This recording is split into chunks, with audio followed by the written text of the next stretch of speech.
morning. I'm the lucky guy that gets the first keynote in the morning after everyone's been out. So I hope a few more people show up during the speech. So a little bit about DN Capital, or myself. I'm the founder of DN Capital. We're a venture capital firm with operations in London, Berlin, and Silicon Valley. And we're really focused on early stage investing. And I'm not a professional speech guy, so if I use my notes, excuse me. So DN Capital, just a little bit about us, set up in 2000. We have about €500 million under management now in 4 funds. And we've been very fortunate enough to invest in some of the great digital companies, Purplebricks, Endeca, Shazam, et cetera. How many people have Shazam on their phone? Okay, do you like the new version? Okay, good. Okay, just a little bit about, so why am I here today? So the question is, can Europe create billion-dollar companies? And my team thought this was quite funny, so we'll keep you amused during the presentation a little bit here. And we get back at it, and there's my partner, Steve. I think Steve was here recently. Whoa, what happened? What just happened? Okay, there we go.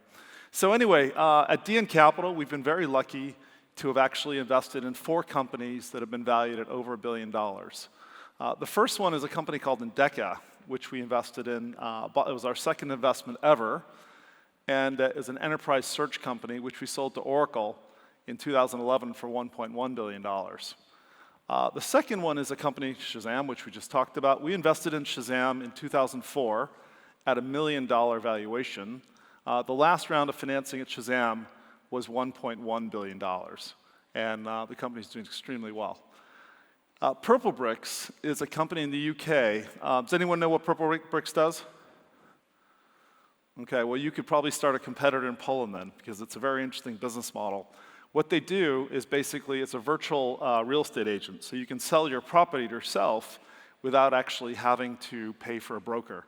As you all know, most of these real estate agents don't actually do much, and so basically you can sell your property on our SaaS platform and pay a flat fee of £750 instead of paying a 5% fee to brokers.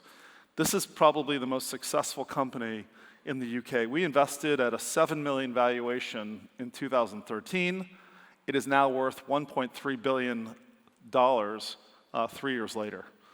And Auto One Group, which is a company we also invested in 2013. Auto One is a German company out of Berlin, and it's a marketplace for used cars.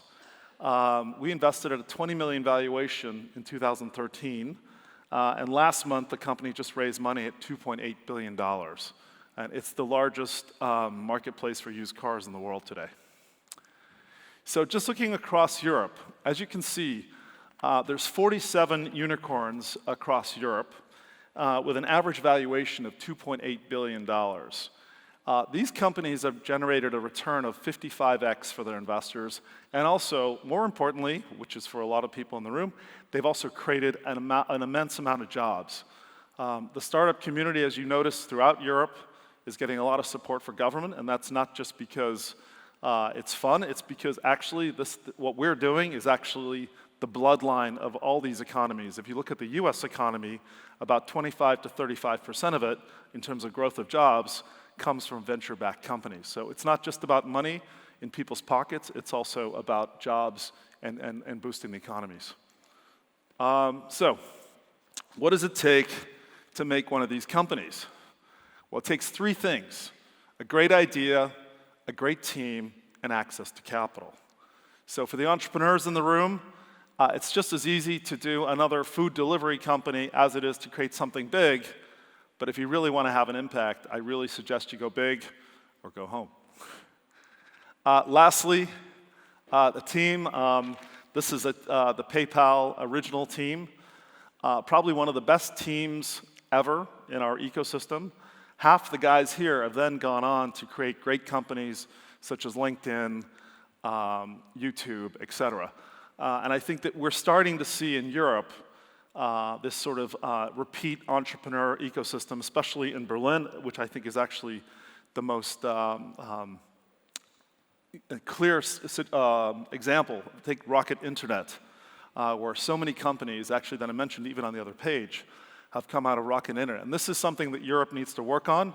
It works very well in the US, but this is something I hope also in Poland that we'll see more and more. Guys like Thomas from MCI, who's still working in the system, creating new companies, et cetera.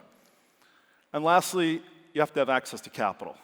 The average unicorn raised over $260 million, which is why it's so important to have access to capital. For Polish companies to have access to capital from London, from Silicon Valley, from New York, from Shanghai, from Hong Kong, et cetera.